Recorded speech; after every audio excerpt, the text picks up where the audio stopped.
आज एक विशेष विषय आपल्या समोर आणण्यासाठी ही पत्रकार परिषद निवडणुकीच्या अगदी शेवटच्या टप्प्यामध्ये धामधुमीच्या काळामध्ये आम्ही मंडळींनी आयोजित केलेली आहे। या पत्रकार परिषदेसाठी आपण उपस्थित राहिलात मोठ्या संख्येने, त्याबद्दल आपल्या साऱ्यांचं पत्रकार मित्रांचं या ठिकाणी मनापासून स्वागत करतो। आजच्या पत्रकार परिषदेमध्ये माझ्या समवेत आमचे काँग्रेसचे जिल्हाध्यक्ष सुदाम पाटील साहेब आहेत, आमच्या प्रभाग क्रमांक 5च्या उमेदवार लीना गरड आहेत, राष्ट्रवादी काँग्रेसचे जिल्हाध्यक्ष सतीश पाटील साहेब आहेत, शेतकरी कामगार पक्षाचे पनवेल विधानसभा क्षेत्राचे अध्यक्ष काशीनाथ पाटील आणि आमचे अन्य सहकारी आहेत। हा विषय जो आपल्यासमोर आज आम्ही मांडतोय तो पनवेलकरांचा जो अतिशय कळीचा मुद्दा आहे, जिव्हाळ्याचा मुद्दा आहे, त्या प्रॉपर्टी टॅक्सशी संबंधित आहे। पनवेलकरांना प्रॉपर्टी टॅक्स मधून दिलासा मिळावा म्हणून पनवेलकर कासावीस झालेला असताना सारे प्रयत्न, मोर्चे, लढे, आंदोलन, धरणे, शिष्टमंडळ, न्यायालयीन बाब हे सगळं केल्यानंतर ही या ठिकाणचे आमदार आणि महानगरपालिकेचे चालक मालक प्रशांत ठाकूर, त्यांचे बंधू परेश ठाकूर आणि त्यांच्या चेलेचं पेटे जे नगरसेवक आहेत त्यांना काही हा मुद्दा रास होत नाही। त्यांना नागरिकांकडनं हा प्रॉपर्टी टॅक्स वसूलच करायचा आहे। जे कोणी त्याला विरोध करतील त्यांच्यावर गुन्हे दाखल करा आणि ह्या विरोधात जे आंदोलन करतील त्यांना अटक करा, ही ह्या प्रश्नावरची त्यांची जाहीर भूमिका आपल्या माध्यमातूनच आम्ही ऐकली किंवा वाचलेली आहे। त्याच्यामुळे ह्या विषयात सातत्यानं आम्ही मंडळी प्रयत्न करते होतो। एक वेळ अशी आली की कोविडच्या कालखंडामध्ये वासुदेव बळवंत फडके नाट्यगृहातून ही मंडळी आयुक्त, महापौर, उपमहापौर आणि पदाधिकारी आणि अधिकारी बसून महासभा चालवायचे, पण हटकून प्रॉपर्टी टॅक्सचा विषय विरोधी पक्षाच्या नगरसेवकांनी घेतला की त्यांचा ऑनलाईन मीटिंग असल्यामुळे कधीही आवाज बंद करण्याचं स्वातंत्र्य जे त्यांच्याकडे होतं त्यामुळे ते म्यूट करायचे आणि त्या ठिकाणी बंद करायचे। माझ्या सहकार्यांनी मला सांगितलं, साहेब आम्ही बोलायला लागलो की आमचा आवाज बंद करतायत। मी सांगितलं पीपीई किट घाला आणि नाट्यगृहामध्ये तुम्ही सभेत जा, जे काय करायचं ते बघून। तर त्या माझ्या सूचनेप्रमाणे 15 नगरसेवक आपले पीपीई किट घालून त्या महासभेत गेले आणि त्यानंतर जामानिमा त्या ठिकाणी महापालिका आयुक्त आणि पनवेलचे वरिष्ठ पोलीस निरीक्षक यांनी केला। 3 एक पिंजरे आणलेले होते, 2-3 लहान गाड्या होत्या। डिस्टन्स मेंटेन करायचं असल्यामुळे 15 लोकांना एका गाडीत काय पोलिसांना कोंबून नेता आलं नसतं। म्हणजे कारवाई करतानाही पोलीस आणि यंत्रणा सजग होतील की कोविडचा जे प्रोटोकॉल्स आहेत त्याचं कुठं आपल्या हातून उल्लंघन होऊ नये, पण यांना अटक मात्र आपल्याला करायची आहे। हे मानसिकता घेऊन या मंडळींनी 3-4 पिंजरे, छोट्या मोठ्या 2-3 गाड्या बोलवल्या। त्यांच्या दुर्दैवानं मी त्या ठिकाणी बरोबर 5 मिनिटात पोचलो आणि मी सांगितलं की पहिला मला अटक करा आणि नंतर नगरसेवकांना अटक करा। त्यानंतर त्यांना नाईलाजास्तव 30% प्रॉपर्टी टॅक्स त्या ठिकाणी कमी करावा लागला। उर्वरित कराच्या बाबतीत आम्ही सातत्यानं भांडतोय, महाविकास आघाडी म्हणून भांडतोय। आमच्या सोबतीनं पनवेलमधल्या अनेक सामाजिक संघटनाही या विषयावर भांडत आहेत आणि त्याच्यातून ज्या काही बाबी 129 चा लाभ या ठिकाणी सोसायट्यांना मिळू शकतो, या दृष्टीनं आमच्या सहकारी लीना गरड आणि त्यांनी प्रयत्न केले। माझे सहकारी विष्णू पाटील हे खारघरचे सरपंच असताना त्या ठिकाणी खारघरमधल्या काही सोसायट्यांना कराची आकारणी झालेली होती आणि त्याचा आधार घेत ज्या सोसायट्यांना महापालिका स्थापनेपूर्वी या ठिकाणी कराची आकारणी झालेली असेल त्यांना 129A अंतर्गत कराच्या बाबतीत सवलती मिळू शकतात याचा आधार घेत आमच्या सहकार्यांनी काम केलं आणि महाविकास आघाडीच्या त्या प्रयत्नांना हळूहळू का होईना पण चांगलं यश आलं आणि आत्ता तर तो धोरण म्हणून जवळपास एक प्रभाग क्रमांक 1-2 आणि जुनी पनवेल नगरपालिका परिषदेची हद्द सोडता साऱ्या 14 प्रभागांना तो धोरण म्हणून लागू होईल अशी सिच्युएशन क्रिएट झालेली आहे. या बाबतीत सत्ताधाऱ्यांच्या दबावाखाली टाळाटाळ करत महापालिका आयुक्त बसलेले होते, पण ज्या वेळेस न्यायालयात जाण्याची वाच्यता आम्ही मंडळींनी केली त्यावेळेस त्यांनी राज्याच्या महाअभिव्यक्त्यांचा मार्गदर्शन मागवला आणि त्याच्यातून जे काही समोर आलेलं आहे त्याच्याबद्दल माझ्या सहकारी आणि प्रभाग क्रमांक 5च्या उमेदवार लीना घरट आपल्याला या ठिकाणी माहिती देतील. आपल्या साऱ्यांचं मनापासून स्वागत आहे आणि हे स्वागत करत असतानाच हा अतिशय महत्त्वाचा मुद्दा आपण या महानगरपालिकेतल्या सर्वसामान्य नागरिकांपर्यंत पोहोचवावा, ज्यांच्यापैकी अनेकांना हार्टचा डिसीज या प्रॉपर्टी टॅक्सच्या जबरदस्त बडग्यामुळे झालेला आहे. काहींना त्या ठिकाणी मेंदूचे विकार देखील या बोजामुळे झालेले आहेत अशी परिस्थिती आहे. कारण अनेक ठिकाणी घर गहाण ठेवा आणि कर भरा अशी परिस्थिती या मंडळींची झालेली होती.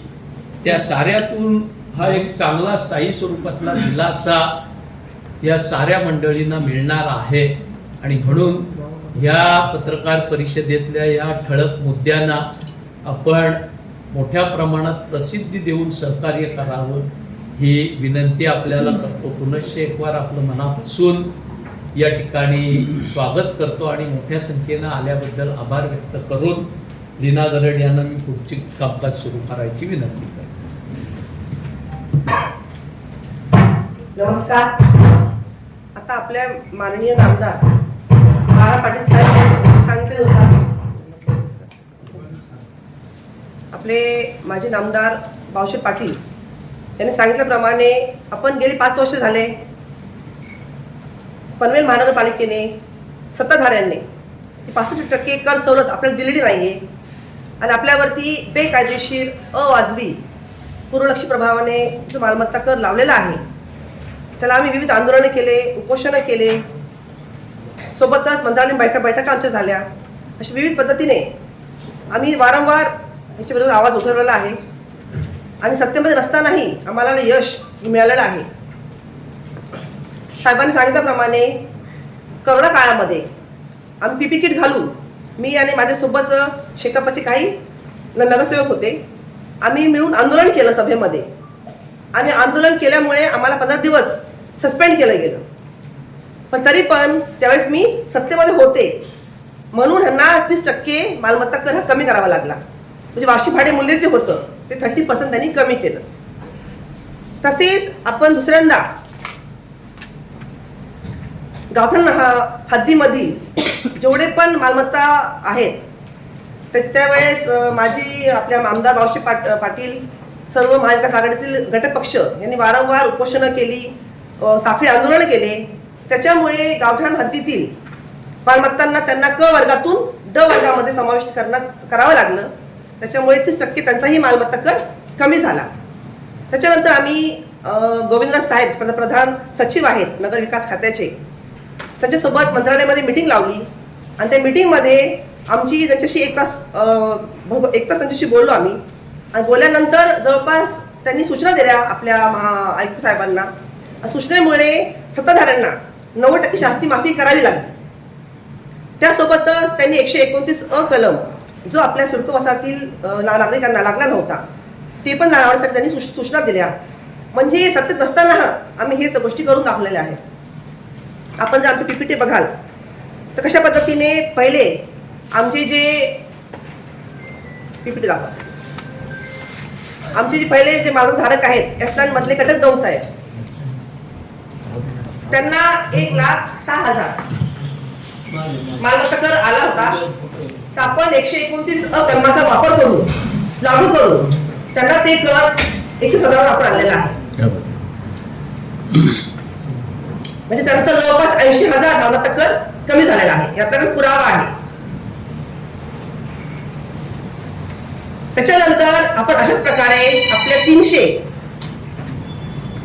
300 मालमत्ता धारकांचे टॅक्स कमी केलेले आहेत. आपण पाहू शकता पीपीटी वरती.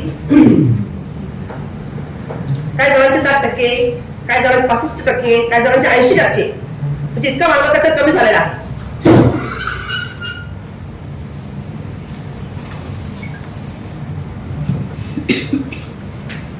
म्हणजे आपल्या या प्रयत्नांमुळे हे आपल्याला यश मिळालेलं आहे. त्याचप्रमाणे 129 अकर्माप्रमाणे ज्यांनी कोणी मालमत्ता कर भरलेला असेल त्यांना पुढील 3 ते 4 वर्ष कुठलाच कर भरावा लागणार नाही. कारण भरलेला कर महापालिकेकडे ऍडव्हान्स टॅक्स म्हणून जमा राहील. हे आश्वासन आपल्याला दिलं गेलं आहे, ते झालेलं आहे. आपल्या इकडे एफलाईन मध्ये राहणारे प्रताप पवार त्यांनी मालमत्ता कर भरला होता, तर त्यांना ते सूट मिळाली. त्यांना पुढील 3 ते 4 वर्ष कुठलाही कर त्यांना भरावा लागणार नाही. त्याचप्रमाणे 300 लोकांना हे सूट मिळालेली आहे. आता आपण सेक्टर 11 मधील विद्युलता सोसायटी आहे, सेक्टर 12 मधली दक्षिण सोसायटी आहे, त्या सोसायटी सुद्धा अर्ज केला होता महापालिकेकडे. आणि अर्ज केल्यानंतर त्यांनी ही सूटची मागणी केली होती, पण सत्ताधाऱ्यांच्या दबावामुळे आयुक्त साहेबांनी कुठला निर्णय घेतला नाही. आम्ही वारंवार फॉलोअप घेतला. आयुक्त साहेब चितळे असतील त्याच्यासोबत फॉलोअप घेतला, आपले उपायुक्त खडके साहेब असतील त्याच्यासोबत फॉलोअप घेतला. मी कंटिन्यू फॉलोअप घेतल्यानंतर त्यांना आम्ही सांगितलं, जर आपण साहेब याचा निर्णय घेतला नाही तर आम्ही न्यायालयात जाऊ, परत तुमच्या विरोधात आम्ही न्यायालयात जाऊ. मग त्यांनी काय सांगितलं की आपण महाराष्ट्राचे जे श्री आशुतोष कुंभकोणी साहेब, जे एक्स अटॉर्नी जनरल आहेत, त्यांचा आपण सल्ला घेऊया, त्यांचा एक्सपर्ट ओपिनियन घेऊया, मग आपण ह्याच्यावरती तोडगा काढूया. तर आम्ही ते वाट पाहिली. आम्ही 3 महिने ह्यांनी काय तोडगा दिलाच नाही आपल्याला. मग शेवटी नोव्हेंबर महिन्यामध्ये आपल्या पत्रामुळे, आपण पाहतो हे पत्र मी आपल्याला मिळालं होतं, त्यांनी शेवटी हे तोडगा दिला आपल्याला.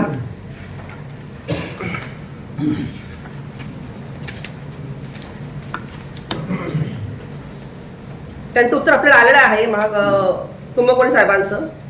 त्या उत्तराप्रमाणे 129 कलम जो आहे तो सिडको वसाहतीतील प्रत्येक मालमत्ता धारकाला मिळालाच पाहिजे. त्यांचं हे पत्र आहे, त्यांचं हे दिलेलं उत्तर आहे. म्हणजे एक्सपर्ट ओपिनियन प्रमाणे आपले खारघरमधील जवळपास 25,000 मालमत्ता धारकांना ही सवलत मिळत आहे. याची प्रोसेस आपली चालू आहे. आणि आजचं हे पत्रकार परिषद घेण्याचं कारण हेच आहे की आम्ही सर्व मालमत्ता महाविकास आघाडीचे उमेदवारांनी गॅरंटी घेतलेली आहे की आम्ही पहिल्याच महासभेमध्ये म्हणजे 31 जानेवारी 2026 पूर्वीच मालमत्ता कर 65% कमी करून दाखवू. त्याचप्रमाणे लावलेला डबल टॅक्स हा पूर्णपणे माफ करू. आणि ज्यांनी कुणी मालमत्ता कर भरला असेल त्यांचा ऍडव्हान्स टॅक्स म्हणून तो जमा राहील, म्हणजे त्यांना पुढील 3 ते 4 वर्ष कुठलाही टॅक्स भरावा लागणार नाही. त्याचप्रमाणे लागलेली व्याज, दंड, शास्ती हे पूर्णपणे माफ करू. की आम्ही सर्व उमेदवार, सर्व महाविकास आघाडीचे उमेदवार शपथ घेतो आणि गॅरंटी देतो की सत्तेत आल्याच आम्ही सर्व गोष्टी करून दाखवू. त्याच्यामुळे नागरिकांनी घाबरून जाऊ नये आणि महाविकास आघाडीच्या उमेदवारांना निवडून द्यावं हीच मी विनंती करते. महानगरपालिका क्षेत्रातील लोकांसाठी आहे, कारण ग्रामीण भाग आणि शहरी भाग ही 2 भाग वेगवेगळे आहेत. तुम्ही जे डबल टॅक्स म्हणता ते नेहमी डबल टॅक्स हे सिडको वसाहतीतील भागांशी रिलेटेड आहे. ग्रामीण भागाच्या बाबतीत असा का डबल टॅक्सचा विषय आहे असं नाही. आपण 2,40,000 जे सिडको कॉलनीमध्ये राहणारे आहेत त्यांच्यासाठी हा विषय आहे आपला. म्हणजे खारघर, तळोजा, कामोठे, कळंबोली, रोडपाली, खांदा कॉलोनी, नवीन पनवेल हे जेवढे पण सिडको वसाहतीत राहणारे आहेत त्या सर्वांना हा नियम लागू होतो. सिडको वसाहतीतील लोकांच्यासाठी हा असणार आहे. बरोबर. आणि ग्रामीण भागातल्या लोकांचं ऑलरेडी भावशेटने असं सांगितल्याप्रमाणे 30% टॅक्स ऑलरेडी कमी झालेला आहे. 129 मध्ये काय नेमके तरतुदी आहे? 129 जे कलम आहेत तरतुदी काय काय आहेत? हा कलम काय सांगतो की कुठली पण जिल्हा परिषद किंवा ग्रामपंचायत जेव्हा महापालिकेमध्ये समाविष्ट होते तर पहिले 1.5 वर्ष आपल्याला जुना जो कर असतो ग्रामपंचायतीने लावलेला कर तो आपल्याला लागू होतो 1.5 वर्ष.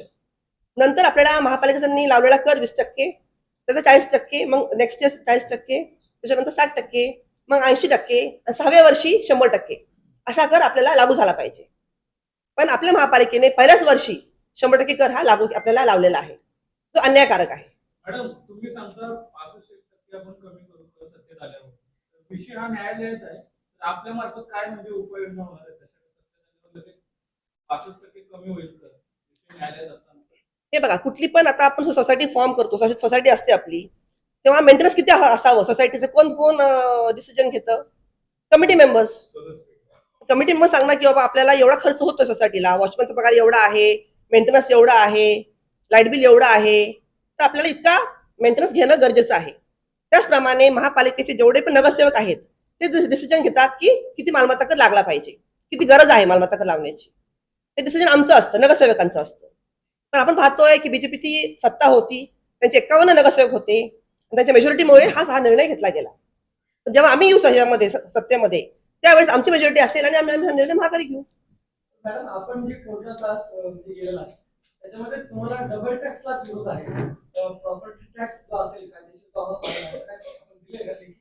आपण विरोध केलेला आहे डबल टॅक्सला, आणि आपण सांगितलं की आम्हाला 129 कलम प्रमाणे, तुम्हाला सांगितलं मी जो कलम असतो त्या कलमाप्रमाणे आम्हाला टॅक्स लावावा. आम्हाला बेकायदेशीर टॅक्स मान्य नाहीये, अवाजवी टॅक्स मान्य नाहीये.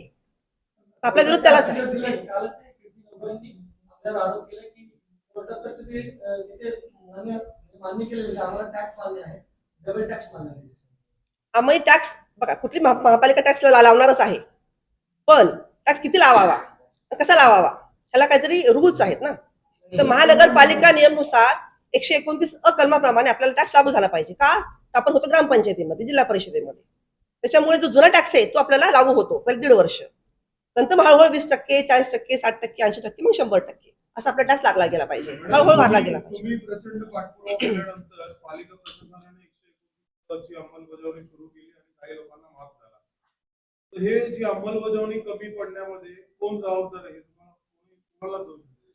आधी महापालिकेचे आयुक्त जे आहेत त्यांनी पूर्णपणे सिडको वसाहत वगळून गावठाण हद्दीतील मालमत्तांना हे सवलत मिळणार असं जाहीर केलं होतं, पण ते आपण हाणून पाडलं. आपण ग्रामपंचायतीमध्ये जाऊन पुरावे शोधले, आपल्याकडे पुरावे आहेत, भरपूर पुरावे आपल्याकडे आहेत. तुम्ही बघाल माझ्याकडे नमुना क्रमांक 8 हे ग्रामपंचायत खारघर हे लिहिलेलं आहे बघा, ग्रामपंचायत खारघर हे पुस्तक आहे आपल्याकडे,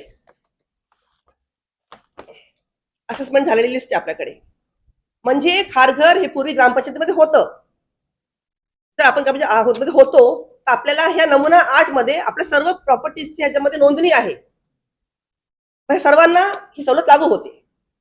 हे आपण शोधून काढले, आपल्याकडे भरपूर पुरावे आहेत. आपल्या खारघरमध्ये 200 सोसायटीज आहेत ज्यांचे पुरावे सापडलेले आम्हाला. आम्ही पुरावे दाखवले त्यांना की बघा हे साहेब, हे आमच्याकडे पुरावे आहेत, ते बेसवर त्यांनी आपल्याला सवलत दिलेली आहे. तर आमचं म्हणणं आहे जर एकाला मिळतं दुसऱ्याला मिळालंच पाहिजे, बाय डिफॉल्ट मिळाली पाहिजे. पण मुद्दाम सत्ताधाऱ्यांच्या दबावामुळे आयुक्त साहेब निर्णय घेत नाहीत आणि ह्या गोष्टी चालढकल करतायत. प्रत्येक महापालिका चालवताना कर हा जातो, पण त्या कराचं नियोजन महापालिकेच्या माध्यमातून सुनियोजित आहे का? आपण एक नगरसेवक म्हणून कार्य केलेलं आहे, अशा प्रकारचं कर नगरसेवक वाटण्याचं त्याचं नियोजन हे बघा, आपलं सिडको डेव्हलप शहर आहे. सिडकोने ऑलरेडी आपलं शहर निर्माण केलेलं आहे, म्हणजे रस्ते तयार केले होते, गार्डन्स ऑलरेडी होते, पाणी व्यवस्था ऑलरेडी आहे, फुटपाथ आहेत, म्हणजे सर्व ताट तयार आहे. तो तुम्हाला जेवायचंय, मग तुमचं सगळं शहर तयार आहे, तो तुम्हाला मेंटेन करायचंय. त्यासाठी इतक्या मोठ्या कराची गरज नाहीये. तुम्ही कर लावा, किती लागतं मेंटेनन्स करायचं तेवढंच मी लावा करा, मला ही आमची मागणी आहे. उल्हासनगर, डोंबिवली तिकडे वेगळी पद्धत आहे, तिथे तुमचं पूर्ण शहर तुम्हाला निर्माण करायचंय. इथे असा विषय नाहीये. सिडकोने शहर निर्माण करून दिलेलं आहे, तर ते मेंटेन करायचं काम तुम्हाला करायचंय. 500 रुपयाचे शपथपत्र म्हणजे त्यासाठी हो, आम्ही सर्वांना गॅरंटी दिलेली आहे की आम्ही सत्तेत येताच आपला डबल टॅक्स पूर्णपणे माफ करू, 129 कलम लागू करू, शास्ती दंड माफ करू, टॅक्स भरला असेल तर तो पुढे आपला ऍडजस्ट होईल, ही आम्ही गॅरंटी देतोय सर्वांना. तुम्ही या शपथपत्रात आणि आता सांगतो 2 उदाहरण, एक खटकजोड आणि दुसरं पवार. या दोघांनी काय पूर्वी टॅक्स भरला होता का? खटक दोन्ही टॅक्स भरला नव्हता, त्यांना 1,06,000 बिल आलं होतं, पण 129 कलम लागू झाल्या 2019 नंतर आलं. हा 2019 नंतर बिल आले होते. मग ती जरा समजून सांगा ना, त्याचं कर कमी कसं झालं? 129 कलम जो लागू झाला बरोबर. त्या कलमानुसार त्यांचं बिल 21,000वर आलेला आहे, म्हणजे 86,000 रुपयांची कमी झाली. मला असं म्हणायचं पूर्वलक्षी प्रभावानं 2016 पासून जो कराचा बोजा महापालिकेनं लावलेला होता तो तसा न लावता ग्रामपंचायतीचे कर स्ट्रक्चर होतं त्या अनुषंगानं पहिल्या 1.5 वर्षाचा कर त्या पद्धतीनं लावावा आणि नंतर टप्प्याटप्प्यानं कराचा हा स्लॅब वाढावा अशी 129 याची प्रोव्हिजन आहे. त्याची अंमलबजावणी केल्यानं ही एवढ्या अमाऊंटचा फरक झाला. याच्यामध्ये ग्रामपंचायत हद्दीतले जे मूळ ग्रामस्थ आहेत त्यांनाही बऱ्याचशा ठिकाणी हे कर PPT हा हे दाखवलेलं आहे आपल्याकडे. पूर्णपणानं लावलेला आहे, त्याच्यामुळे त्यांनाही त्याचा फायदा मिळणार आहे. हे आपला कलम सांगतो, हे कलमाचं आपल्याकडे पूर्णपणे माहिती दिलेली आहे. जो आवर आहे ते जरा दिलं तर ते हो, मिळेल ना आपल्याला देऊ आपण. त्याच्यात क्लिअर मेन्शन केलेलं आहे. नोव्हेंबरमध्ये दिल्यानंतर तुमचा असा आरोप आहे की तरी आयुक्तांनी त्यांच्यावर काही निर्णय घेतला नाही. केलेलं नाहीये. हो, असा तुमचा आरोप आहे. बरोबर. ते हो बोललेले आहेत, प्रिन्सिपल त्यांनी ऍग्री केलेलं आहे प्रिन्सिपली. अजून इम्प्लिमेंटेशन त्यांनी केलेलं नाहीये. आता इलेक्शन आल्यामुळे पण ते त्यांनी थांबवलं असेल बहुतेक. इलेक्शन झाल्यावर ते सुरू होणार परत. म्हणजे आमचा सांगायचा मुद्दा हाच आहे की आम्ही पॉवरमध्ये नसताना आम्ही ही कामं केलेली आहेत. तर पॉवरमध्ये आम्ही आलो तर नक्कीच हे 100% कामं आपले होणार आहे, आमची गॅरंटी आहे. आपण जे प्रॉपर्टी कार्ड आता दाखवलेलं आहे ते आपण जनतेपर्यंत पोहोचवलं. येस हे आमचं गॅरंटी कार्ड आहे, गॅरंटी कार्ड. तुम्ही सांगितलं निवडणुकांचा कलम भावाप्रमाणे आपण लागू करतो. 129 आता जो त्यांना जो माफ केलं त्याच कलमांतर्गत ते कमी झाले. कमी होईल, माफ नाही होणार, कमी होणार. आता जो कमी केले ना. हा मधु पाटील होते काय सगळ्या प्रक्रियेत? हो, ते स्वतः साक्षीदार आहे त्याच्यामध्ये. त्याचा फोटो पण आहे, तुम्ही बघाल तुम्ही त्याच्यामध्ये. आता आमदार साहेबांनी जरा ऑफर दिली ती तिकडे गेले. काय ऑफर होती, काय ऑफर होती? ती त्यांनाच विचारा आता. मधु पाटलांचा नंबर आपल्याला द्यायची व्यवस्था आमच्याकडून नाही हवा तर. त्यांची प्रतिक्रिया घेतली मी. प्रतिक्रिया जेव्हा घेतली तेव्हा त्यांनी सांगितलं की आम्ही ज्यावेळी म्हणजे शिवसेनेमध्ये आलो तेव्हा आम्हाला अनेक कमिटमेंट दिल्या होत्या. पूर्ण न झाल्यामुळे आम्ही बाहेर पडलो असं त्यांचं म्हटलं होतं. तुम्हाला ते मान्य आहे? ते पण खरं आहे. त्यांना पद दिली गेली नाही शिवसेनेमध्ये. आमची मागणी मॅडम आज तुमचा जो टॅक्सचा विषय आहे त्याच्या संदर्भात एकंदरीत किती लोकांना जर ह्याची लागू झाली तर किती लोकांना याचा फायदा होऊ शकतो, काय आकडेवारी काढली आहे? आमची मागणी आहे की संपूर्ण महापालिका क्षेत्रातील जेवढे पण सिडको वसाहत आहेत 2,46,000 तेवढ्यांना ही सवलत मिळाली पाहिजे. 46,000 मालकधारकांना मिळाली पाहिजे. म्हणजे 1800 कोटीचं बरोबर आहे. यू कॅन कॅल्क्युलेट आता किती अमाऊंट होते. तुम्ही अभ्यास करा म्हणजे कशामुळे हे होत नाहीये ह्याचं पण कारण काय आहे. पण आपल्याला हा मोठा अन्याय आहे. अन्यायाला वाचा फोडलीच पाहिजे. नाही, आपण केलं ना पुढे. आपण मीटिंग लावली आणि त्यांनी ऍग्री केलं, प्रिन्सिपल ऍग्री पण त्यांनी केलं. पण ते काय म्हणले 30 तारखेला आम्ही ह्याच्यावरती तुम्हाला कॅल्क्युलेट करून देऊ अमाऊंट किती होते म्हणून. पण ती सगळी इलेक्शन लागल्यामुळे त्यांनी ते पुढे ढकललं. आयुक्त टाळाटाळ का करतात म्हणजे काय करायचं? इलेक्शनला काय सत्ताधारी आहेत ना, सत्ता त्यांच्यावरती दबाव आहे सत्ताधाऱ्यांचा. आमदार प्रशांत ठाकूरची इच्छा नाहीये. नाही, आता आमदारांची इच्छा नाहीये की कर कमी व्हावा जनतेचा. पण मग गोविंदराज सरांवर दबाव नाही, मग त्यांनी काय नाही? त्यांनी सांगितलं ना आयुक्त साहेबांना, त्यांनी आदेश दिले, सूचना दिल्या की आपण हा कलमाचा अभ्यास करून तुम्ही हा काय जो असेल तो लागू करा. बाय डिफॉल्ट मला लागू करणं आहेच तो. त्याच्यानंतरही आयुक्तांनी इनिशिएटिव्ह घेतला नाही. पण ज्या वेळेस कोर्टात जाण्याच्या वाच्यता केली त्यावेळेस त्यांनी मग एक्सपर्ट ओपिनियन घेऊन त्या दिशेनं पावलं टाकली. दरम्यानच्या काळात आचारसंहिता आली. अन्यथा आमदारांचा विरोध असताना भाजपच्या सत्ताधारी सभागृह नेत्यांचा माझी विरोध असतानाही याचा लाभ नागरिकांना मिळाला असता. आचारसंहिता संपल्यानंतर आम्ही सत्तेत बसल्यानंतर तो नगोलत मिळेल. महाविकास आघाडी म्हणून आपण बसलोय. कालची जर भेटत आहे सगळे पत्रकारांच्या डोक्याचे आहे. थोडासा विचार करायला मला वाईट नाही. प्रभाग 3 मध्ये काल प्रचारासाठी शशिकांत शिंदे आले होते. ते एक महाविकास आघाडी आपल्या आहे, महाविकास आघाडीचे तिथे आहेत. तरी देखील शशिकांत शिंदे स्वतंत्ररित्या एका उमेदवाराच्या प्रचारासाठी आले होते. ते महाविकास आघाडीमध्ये नाही. ही गोष्ट कितपत योग्य आहे? 2-3 ठिकाणी शेवटी या सगळं करत असताना जागा दुर्दैवानं 78च आहे. त्या वाढवायचा अधिकार काय माझ्याजवळ नव्हता. त्याच्यामुळे 78 जागेत भागवताना त्या ठिकाणी 2-3 जागी हा विषय झालेला आहे. तिथं आम्ही मैत्रीपूर्ण लढतीचा पर्याय स्वीकारलेला आहे.